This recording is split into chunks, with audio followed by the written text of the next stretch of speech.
Olá, meus amigos, é um prazer estar aqui com vocês mais uma vez em mais um episódio do nosso podcast Queime por Jesus. Para você que talvez esteja chegando agora, aqui a gente se reúne toda segunda-feira às 8 horas da noite para que a gente possa juntos queimar mais por quem Jesus é.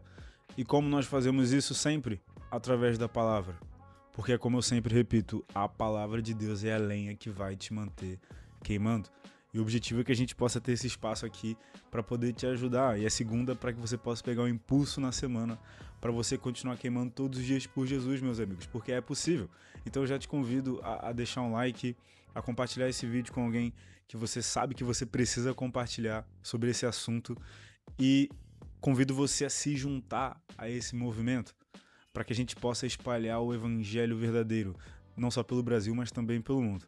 Tá bom? Então, cara, hoje eu estive orando essa semana e hoje eu senti que a gente deveria conversar sobre a nossa insuficiência, sabe? Vocês vão entender um pouquinho mais sobre isso, mas às vezes não parece que Deus nos dá uma missão muito, mas muito maior do que nós somos capazes de cumprir.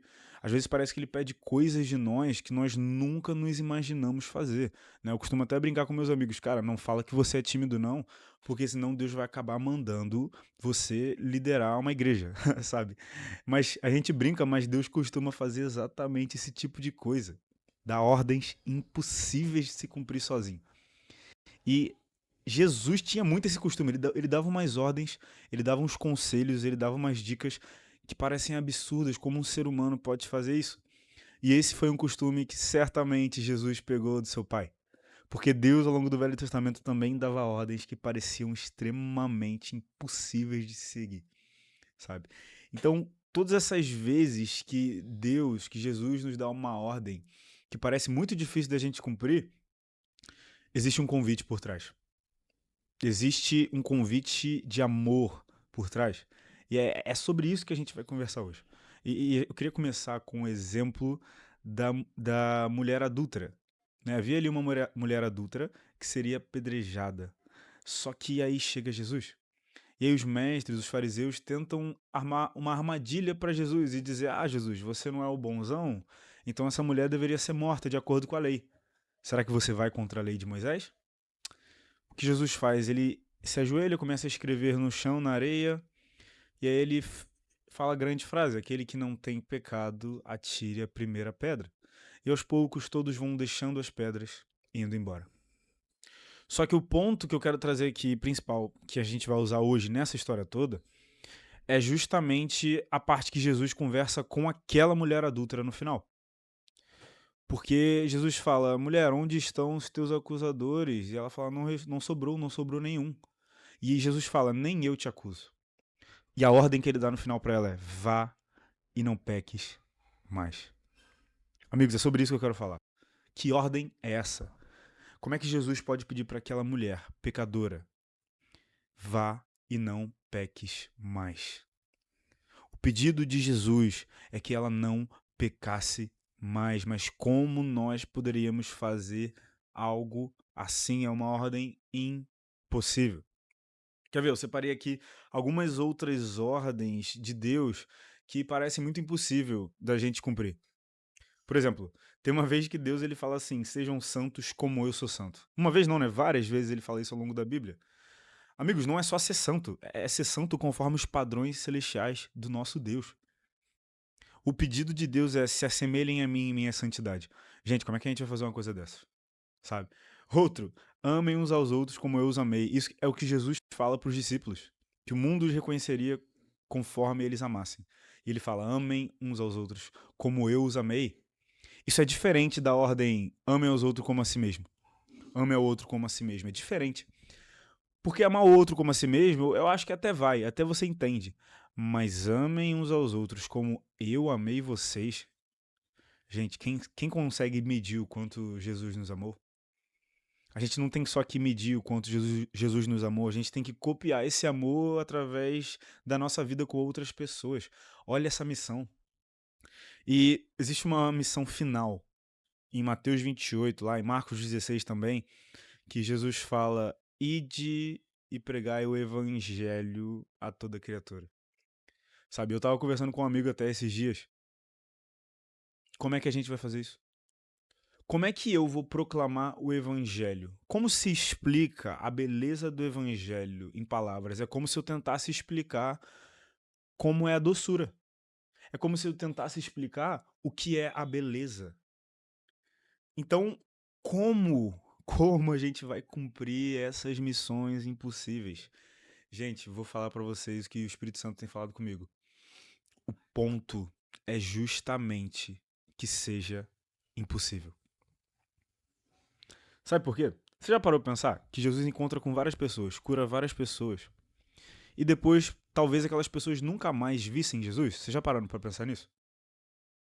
Agora, qual é o elo que Jesus deixa com essas pessoas? Que ele deixou com o paralítico, que ele deixou com essa mulher adúltera, que ele deixou com a mulher samaritana lá no poço?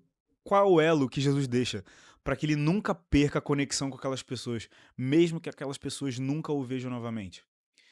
Amigos, o elo que Jesus deixa é justamente essa missão impossível. Eu comecei falando, por trás dessas ordens que parecem impossíveis, existe um convite de amor, existe um convite de relacionamento. O ponto de Jesus nem é a missão em si que ele te deu cumprida, mas é o relacionamento com ele. Por quê? Uma vez que a missão é maior do que a sua capacidade, você precisa recorrer aos poderes celestiais. E quando você recorre aos poderes celestiais, você se aproxima de Deus. Então, o ponto de Jesus sempre foi que você dependesse dele. Jesus nos dá missões maiores do que nós podemos suportar para que a gente dependa dele. E no processo a gente aprende que ele é tudo o que a gente precisava desde o começo. O que Jesus está fazendo não é nos tornando dependente dele, mas ele está revelando que nós sempre fomos dependentes dele. Cada respiro, cada batida do seu coração, cada vez que você abre os seus olhos, cada vez que você pisca, tudo sempre foi dependência de Deus, mas a gente vai começando a achar que, sei lá, é porque a gente só está vivo. Não, o ar que você respira não é um acaso. Se tivesse 1% a mais de oxigênio no ar, você não poderia respirar, mas está lá a medida perfeita para você viver.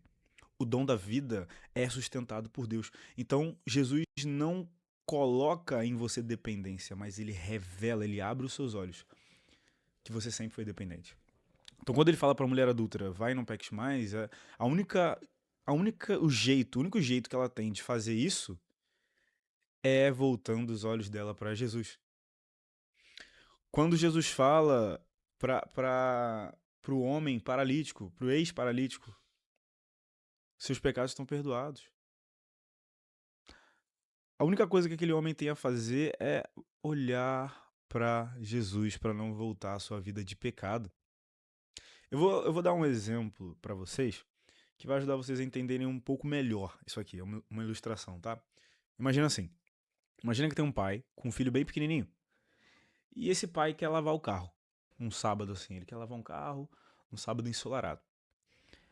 E aí ele chama o filho pequenininho para ajudar a lavar o carro. A minha pergunta é: seria mais eficiente ele lavar o carro sem a presença do filho ou seria mais eficiente ele lavar com o filho? Gente, o filho provavelmente vai atrapalhar mais do que ajudar. Não consegue nem segurar direito a mangueira. Vai molhar o que não deveria molhar, vai passar sabão onde não podia passar sabão.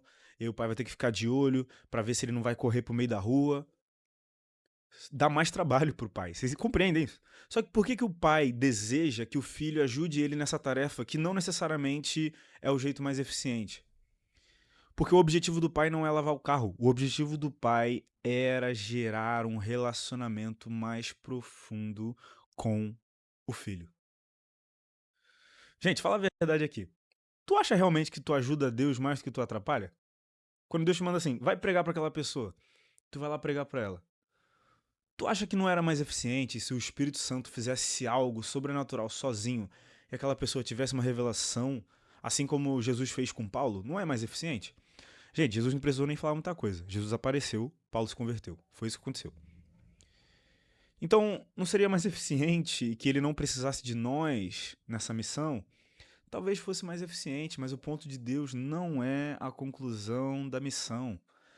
Porque a conclusão da missão de Deus é o aprofundamento do nosso relacionamento com Ele.